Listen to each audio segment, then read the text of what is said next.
Halo semuanya, namaku Pak Paiman. Aku seorang supir bis jalan lintas Sumatera.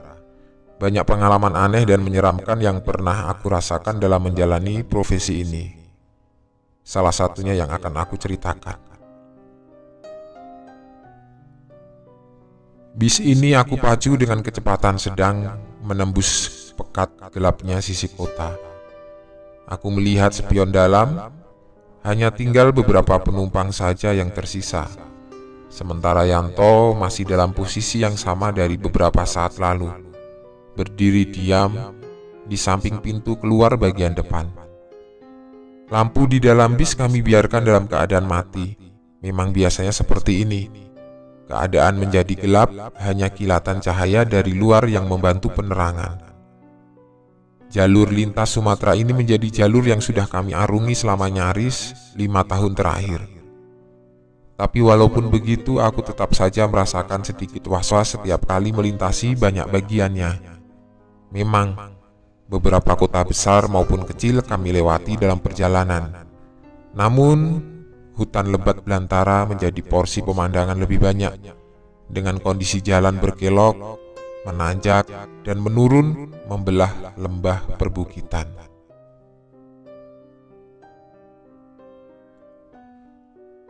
Tombol klakson aku tekan sebanyak 3 kali ketika beberapa belas meter di depan terlihat jembatan yang berdiri kokoh di atas sungai yang besar. Kenapa harus begitu? Kenapa harus menekan klakson ketika akan melintasi jembatan? Sebagai sopir bis malam itu sudah jadi suatu hal yang harus kami lakukan. Artinya kami mengucap permisi. Permisi kepada siapa? Konon katanya setiap jembatan ada penunggunya. Kita sebagai tamu harus bersopan santun dengan si penunggu jembatan. Aku sih percaya-percaya saja.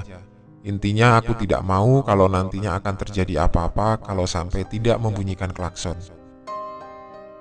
Tapi akhirnya, lama-kelamaan menekan tombol klakson menjadi suatu kebiasaan.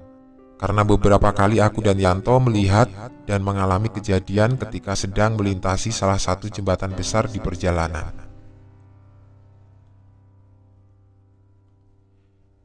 Di suatu malam di pertengahan tahun 1996.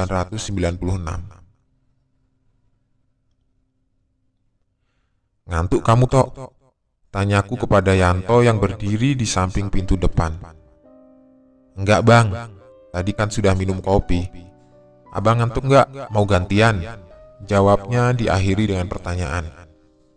Aman, Tok. Bisa lihat Monas ini mata. Hehehe. Jawabku sambil terbahak. Beberapa menit lagi jam 12 tengah malam. Beberapa jam yang lalu kami baru saja meninggalkan kota Jambi menuju kota Medan seperti biasanya. Seperti biasanya juga di Jambi tadi kami beristirahat cukup lama. Aku memarkirkan bis di restoran yang sudah jadi langganan, memberikan kesempatan bagi penumpang untuk sekedar meluruskan badan, beristirahat, dan makan malam tentunya. Ini juga jadi kesempatan buat aku dan Yanto untuk beristirahat melepas penat yang ada hasil dari perjalanan panjang sebelumnya. Singkatnya, sekitar jam 9 kami melanjutkan perjalanan. Kali ini penumpang tergolong sedikit. Kursi hanya terisi kira-kira setengah dari seluruh kursi yang ada. Tapi walaupun begitu, kami harus tetap berangkat mengantar penumpang sampai ke kota Medan. Sesekali aku melirik kaca spion dalam, melihat keadaan penumpang. Kelihatan kalau ada yang tertidur, ada yang masih kelihatan terjaga, ada yang duduk sendiri, ada pula yang duduk berdua. Tentu saja ada banyak bangku kosong. Yang aku tahu pasti barisan kursi paling belakang benar-benar dalam keadaan kosong. Tidak ada orang sama sekali. Itu pengamatanku ketika kami lepas dari Jambi. Keseruan dimulai ketika bis memasuki kawasan hutan belantara. Hutan yang sangat gelap karena tidak ada lampu sama sekali. Kanan kiri hanya ada pepohonan besar yang berdiri membentang sepanjang sisi jalan. Memang ada beberapa bangunan kecil kami lewati, ada yang berlampu, ada yang tidak. Ada yang kelihatan berpenghuni, ada yang gelap gulita, kosong. Jarak satu bangunan dengan bangunan lainnya sangat jauh, bisa sekitar 500 meter atau bahkan lebih. Sinar lampu dari kendaraan yang sesekali muncul dari arah berlawanan berkelebat menerangi jalan dan bis yang kukendarai ini. Cahaya lampu yang sangat menyilaukan karena nyaris semua kendaraan menggunakan lampu jauh untuk membantu penglihatan.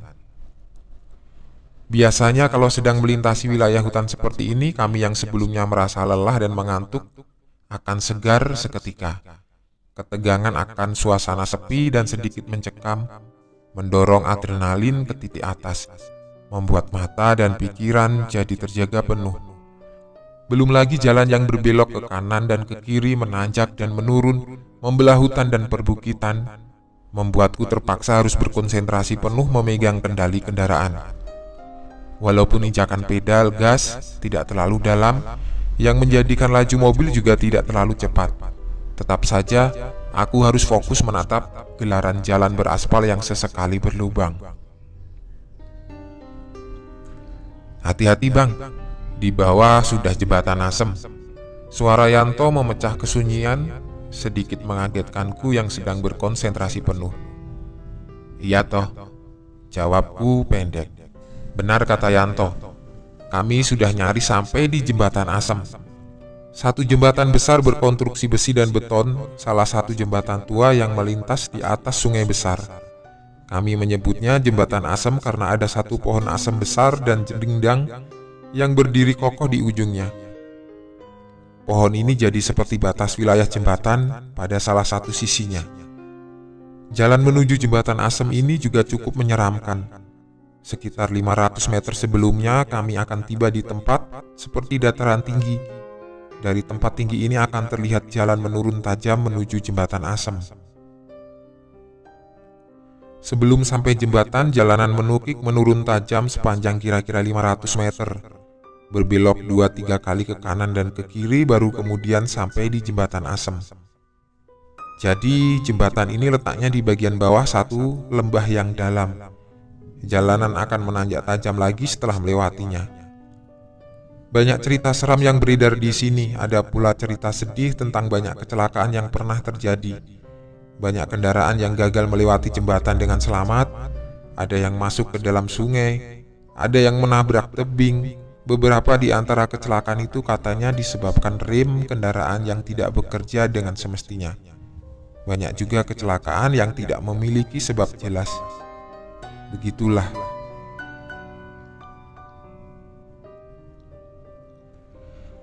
Dalam keremangan cahaya, aku berkonsentrasi penuh untuk menuruni jalan menukik tajam. Di kanan kiri banyak pohon besar dan rindang, berdiri kokoh menakutkan, seperti hendak berbicara dalam diam. Sungguh seram. Tanpa menyentuh pedal gas, aku mengendalikan kecepatan bis hanya dengan menahan pedal rem, membiarkan roda-rodanya berputar mengikuti gravitasi yang terus menarik ke bawah. Aku memutar roda kemudi ke kanan dan ke kiri, mengikuti kelokan jalan menuntun kami untuk terus turun. Akhirnya jembatan asem sudah kelihatan. Hanya tinggal beberapa belas meter di hadapan, kami dapat melihat fisiknya tersiram cahaya lampu dari bis besar yang kami tumpangi. Kendaraan satu-satunya yang melintas lembah yang menakutkan ini. "Hati-hati bang," ucap Yanto pelan, wajahnya kelihatan tegang memperhatikan jalan, berdiri menatap kaca depan. Aku diam, hening tanpa suara, terus fokus memperhatikan jalan. Aneh, padahal ini bukan yang pertama kali. Sudah beberapa kali aku lewat wilayah ini, tapi entah kenapa perasaanku tidak enak. Malam ini hawanya beda dari biasanya. Ada apa? Entahlah. Jalan menjadi datar kembali ketika bis semakin mendekati jembatan. Pedal rem ku angkat, kaki berpindah menekan pedal gas untuk menambah kecepatan. Satu pohon asem besar berdiri kokoh di sebelah kanan, berdiri tegak di dalam gelap, pertanda kalau beberapa meter lagi bis akan melintas di atas jembatan. Jembatan tua berbahan besi yang kelihatan masih kokoh.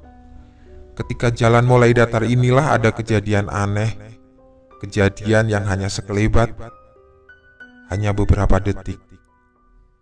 Persis beberapa meter sebelum bis menginjak jembatan, aku melihat ada 2 orang yang sedang berdiri di pinggir sebelah kiri jalan.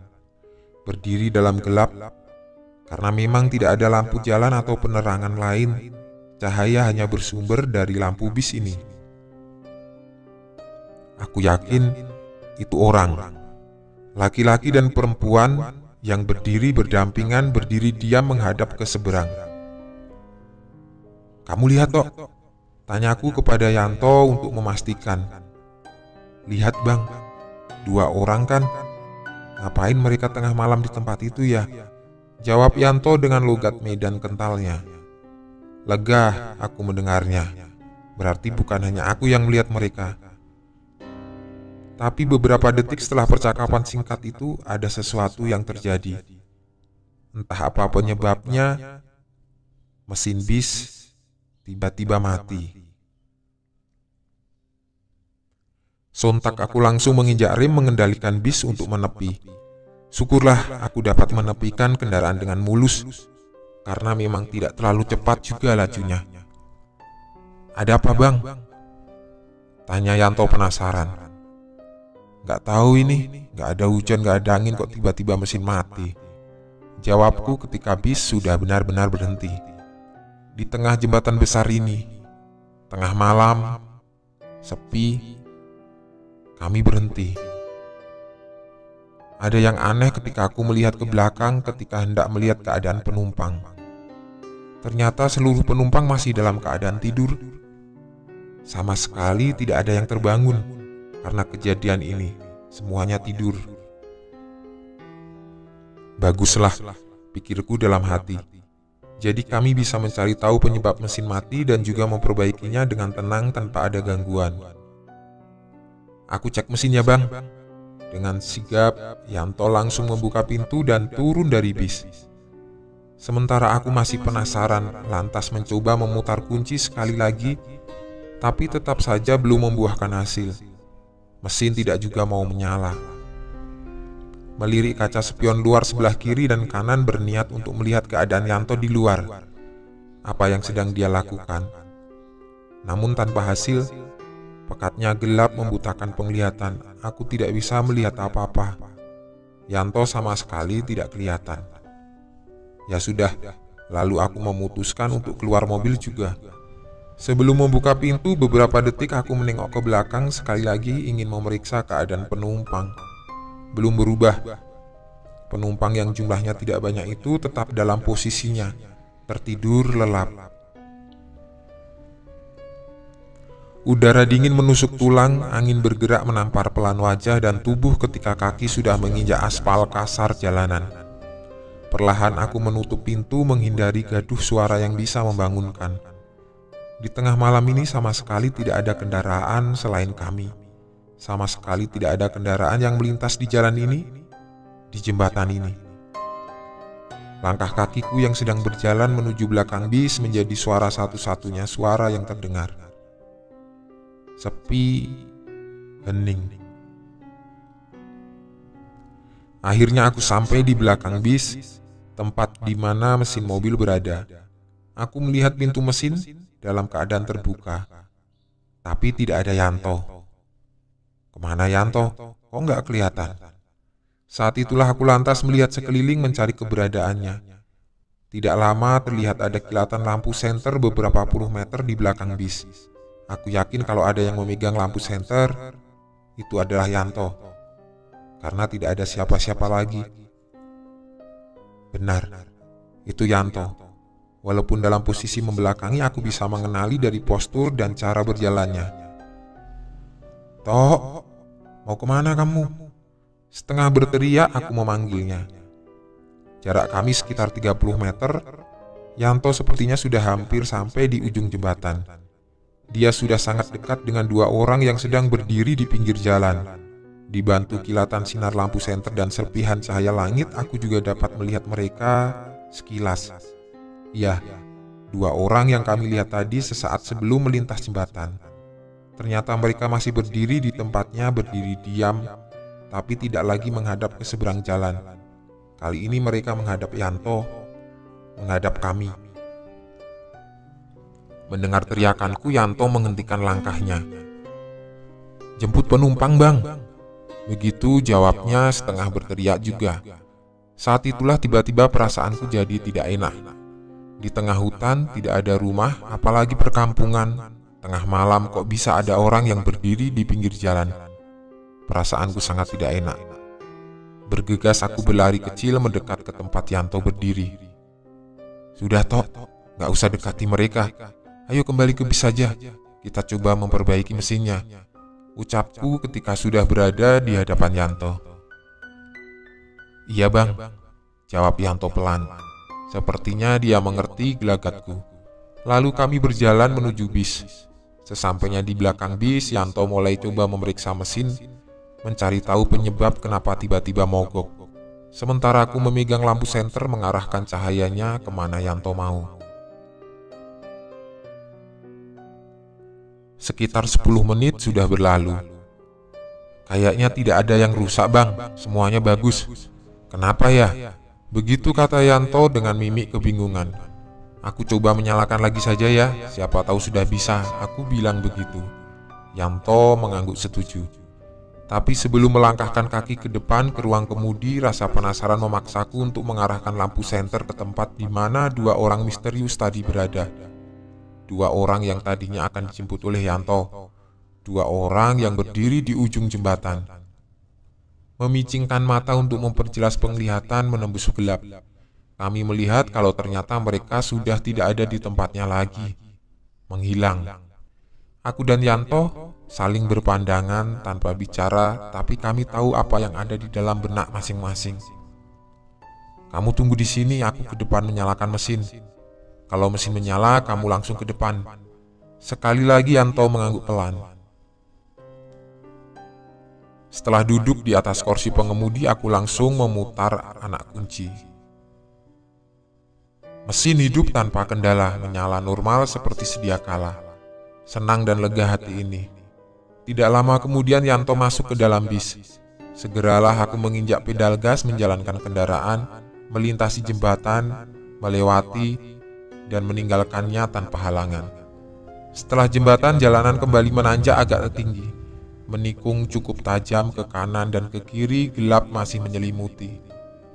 Aku dan Yanto masih diam tanpa kata, memiliki kecemasan yang sama selama masih berada di tempat yang sunyi dan menyeramkan ini. Aneh, aku melihat seluruh penumpang masih dalam keadaan tertidur lelap. Kok bisa? Entahlah.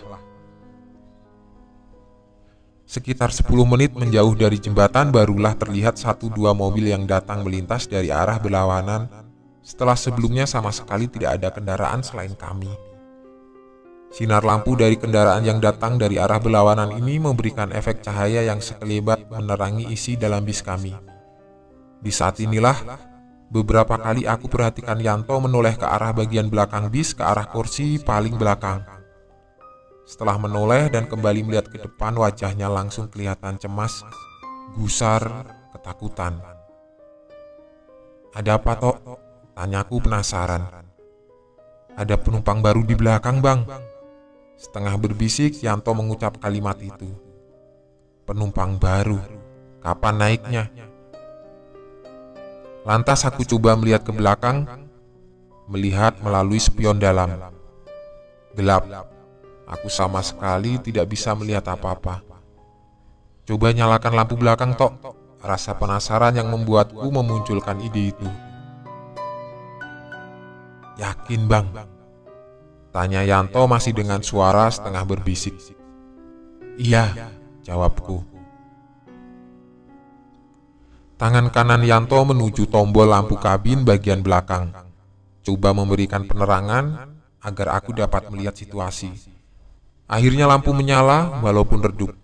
Sambil terus fokus mengendalikan bis dan tetap melihat ke depan, beberapa detik aku melirik ke spion dalam, coba melihat ke kursi belakang. Lalu aku menahan nafas, kaget. Ternyata memang ada 2 orang penumpang baru. Laki-laki dan perempuan duduk berdampingan di deretan kursi paling belakang. Deretan kursi yang aku yakin sepanjang perjalanan sebelum jembatan dalam keadaan kosong. Aku sangat yakin. Dua orang penumpang baru itu duduk tegak menghadap depan. Matanya terbuka, tidak dalam keadaan tidur seperti penumpang lainnya. Dari penampilannya mereka sangat mirip dengan dua orang yang kami lihat berdiri di pinggir jalan sebelum jembatan tadi. Amat sangat mirip. Jantungku berdegup kencang menyadari kalau mereka bukan penumpang biasa. "Matikan lampunya, Tok," ucapku pelan. Kemudian Yanto menekan tombolnya, kemudian keadaan kembali seperti semula gelap gulita. Di sisa perjalanan kami tidak berbicara satu sama lain, tertelan keheningan mencekam. Aku juga tidak berani melirik kaca spion. 30 menit kemudian di kanan kiri jalan sudah kelihatan beberapa rumah penduduk.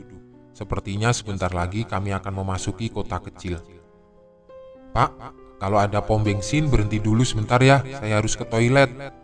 Suara dari seorang perempuan di belakang memecah kesunyian. "Iya Pak," jawabku kemudian. Kebetulan juga, aku sudah hafal sekali kalau kira-kira beberapa kilometer di depan memang ada pom bensin. Rencananya kami akan sekalian mengisi bahan bakar di sana. Singkatnya, akhirnya kami sampai di pom bensin. Setelah bis sudah terparkir, beberapa penumpang langsung bangun dari tidurnya dan turun dari bis. Yanto menyalakan seluruh lampu dalam, kabin menjadi terang. Refleks, kami langsung melihat ke arah kursi belakang. Ternyata penumpang baru itu sudah tidak ada di tempatnya lagi. Menghilang.